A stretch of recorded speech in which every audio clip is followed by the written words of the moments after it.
జనసేన అధినేత deputy CM Pawan Kalyan తో మాజీ మంత్రి బాలినేని శ్రీనివాసరెడ్డి భేటీ వాయిదా పడింది. ఇప్పటికే వైసీపీకి బాలినేని రాజీనామా చేశారు. పవన్ తో భేటీ తరువాత పార్టీలో ఎప్పుడు చేరుతారనే అంశంపై క్లారిటీ వచ్చే అవకాశం ఉంది. కొద్ది రోజులుగా బాలినేని జనసేన పార్టీలో చేరుతారనే ప్రచారం జోరుగా జరుగుతోంది.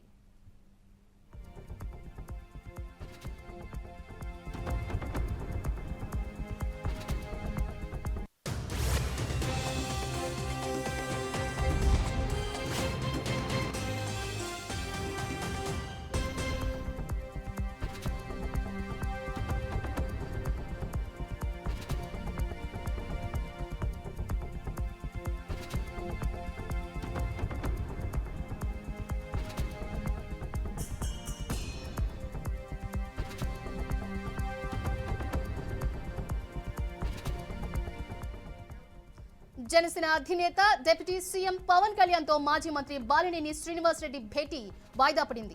ఇప్పటికే వైసీపీకి బాలినేని రాజీనామా చేశారు. పవన్ తో భేటీ తరువాత పార్టీలో ఎప్పుడు చేరుతారనే అంశంపై క్లారిటీ వచ్చే అవకాశం ఉంది. కొద్ది రోజులుగా బాలినేని జనసేన పార్టీలో చేరుతారనే ప్రచారం జోరుగా జరుగుతోంది.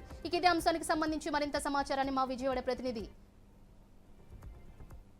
శ్రీనివాస్ మరింత సమాచారాన్ని అందిస్తారు. శ్రీనివాస్ చెప్పండి, మొత్తానికైతే డిప్యూటీ సీఎంతో బాలినేని భేటీ వాయిదా పడినట్టుగా తెలుస్తోంది. ఎప్పుడు జరిగే అవకాశం ఉంది? డీటెయిల్స్ ఏంటి?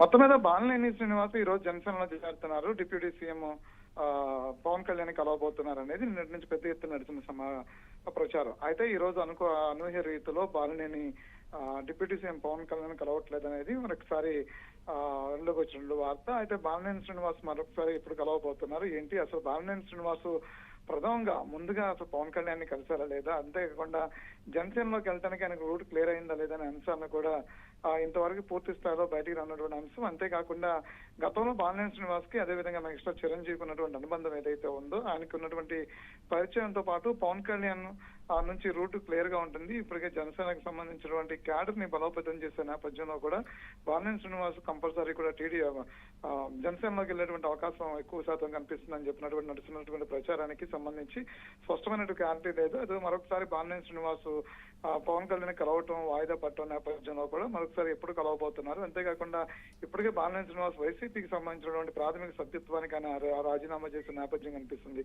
అయితే బాలినేని శ్రీనివాస్ ప్రయాణం ఎలా ఉండబోతుంది, తర్వాత రాజకీయ ప్రయాణం ఎలా ఉండబోతుంది, ఇది డిప్యూటీ సీఎం పవన్ కళ్యాణ్ కలిసి జనసేనలో కొనసాగుతుందా, లేదు అంటే కనుక ఆయన మరొకసారి బీజేపీతో లేదంటే ఇతర పార్టీల వైపు ఆయన కదిలేటువంటి అవకాశం ఉందా ఏంటనే దాని మీద స్పష్టత అయితే కనిపించట్లేదు. కానీ బాలినేని శ్రీనివాస్ ప్రయాణం అంతా కూడా జనసేన వైపే ఉంటుంది. పవన్ కళ్యాణ్ తో ఆల్రెడీ ఆయన అంతకుముందే సమావేశమై ఉన్నారు. అంతేకాకుండా చిరంజీవితో అనుకున్నటువంటి సంబంధాలు ఏవైతే ఉన్నాయో ఆ పరిచయాలు ఏవైతే ఉన్నాయో ఆ పరిచయాల్లో భాగంగా ఇప్పటి నుంచి రోడ్ క్లియర్ అయింది అనేది కూడా కొంతవరకు ఉన్నటువంటి స్పష్టతగా చెప్పుకోవచ్చు. రైట్, అంటే వరుసగా ఈ రాజీనామాల పర్వం వైసీపీ ఒక దెబ్బనే చెప్పొచ్చు. సో ఈ నేపథ్యంలో ఈ పర్వం ఇప్పటితో ఇంకా కొనసాగే అవకాశాలు ఏమైనా కనిపిస్తున్నాయా? అంటే ఇప్పటితోనే ఆగిపోయే పరిస్థితులు ఏమైనా ఉన్నాయా? అంటే ఉమ్మడి కృష్ణా జిల్లాలో కూడా సామాన్య ఉదయభానం ఆల్రెడీ రేపు రాజీనామా చేయబోతున్నారు అనేది మొదటి ఎప్పటి నుంచో కూడా గత కొద్ది రోజులుగా కూడా కాపు సమాజానికి చెందిన సామాన్య ఉదయభానం వంగేపేటలో చాలా బలమైనటువంటి నాయకుడిగా ఉన్నాడు. అంతేకాకుండా కాపు సమాజంలో ఆయన ఎక్కువ శాతం యాక్టివిటీస్ సో ఇది ఆయన ఆ నేపథ్యంలోనే మరొకసారి ఉమ్మడి కృష్ణా జిల్లాలో వైఎస్ఆర్సీపీ పార్టీకి రిజైన్ చేసి జనసేనలోకి వెళ్తున్నారనే ప్రచారం జోరుగా నడుస్తున్నటువంటి పరిస్థితి ఉంది. అంతేకాకుండా ఇప్పటికే ఇటు ఏలూరు జిల్లాలో దెందులూరు నుంచి నియోజకవర్గం నుంచి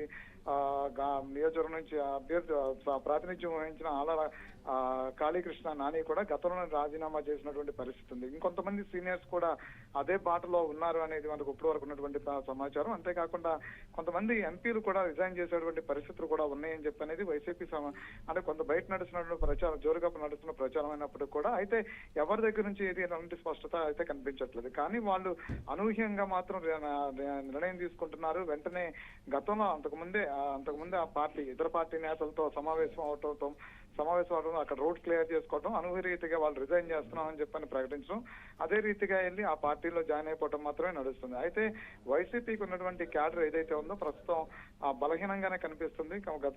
గత కొద్ది రోజులుగా కూడా ఎన్నికలు ముగిసినప్పటి నుంచి కూడా వీళ్ళంతా కూడా కొంతవరకు వెనక్కి అడుగు వేస్తున్న పరిస్థితి ఉంది. అయితే ఇప్పటికే కొంతమంది ఫైర్ బ్రాండ్స్ గా చెప్పుకున్నటువంటి మంత్రులు ఎవరైతే ఉన్నారో వాళ్ళందరూ కూడా ఏపీలో కనిపించుకొని వెళ్ళిపోయినటువంటి పరిస్థితి. జగన్మోహన్ రెడ్డి చేస్తున్నటువంటి ఏ కార్యక్రమాలు కూడా అటెండ్ కాకపోవడంతో పాటు వైసీపీ క్యాడర్ అంతా కూడా బలహీనంగా ఉంది. అంతేకాకుండా వీళ్ళందరూ పక్క పార్టీల వైపు చూస్తున్నారు అనేది కూడా ప్రచారం జోరుగా నడుస్తుంది. అదే గతంలో మనం చూసినట్లయితే విడుదల రజని కూడా బీజేపీకి వెళ్ళిపోతుంది, రూట్ క్లియర్ అయిందని కూడా చెప్పినటువంటి నేపథ్యం. అయితే అక్కడ ఆవిడకి అనుమతి లేకపోవడంతో, ఆ పార్టీలోకి ఆవిడ రానిచ్చేటువంటి పరిస్థితి లేకపోవడంతో కూడా ఆవిడ నెమ్మదిగా ఉండిపోయింది అనేది కూడా కొంతవరకు నడుస్తున్న ప్రచారం ఉంది. అంతేకాకుండా రోజా కూడా తమిళనాడులో పెడుతున్నటువంటి ఒక పార్టీలో ఆవిడ జాయిన్ అయిపోతుందని కూడా కొంత ప్రచారం నడుస్తుంది. అయితే ఏదైనప్పుడు కూడా గతంలో పార్టీతో అంటగాగినటువంటి సీనియర్స్ ఎవరైతే ఉన్నారో వాళ్ళ దగ్గర నుంచి సరైన స్పష్టత లేదు.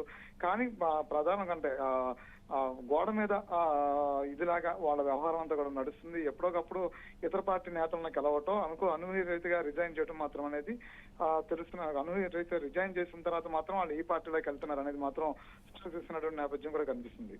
Okay, right. Thank you so much Srinivas.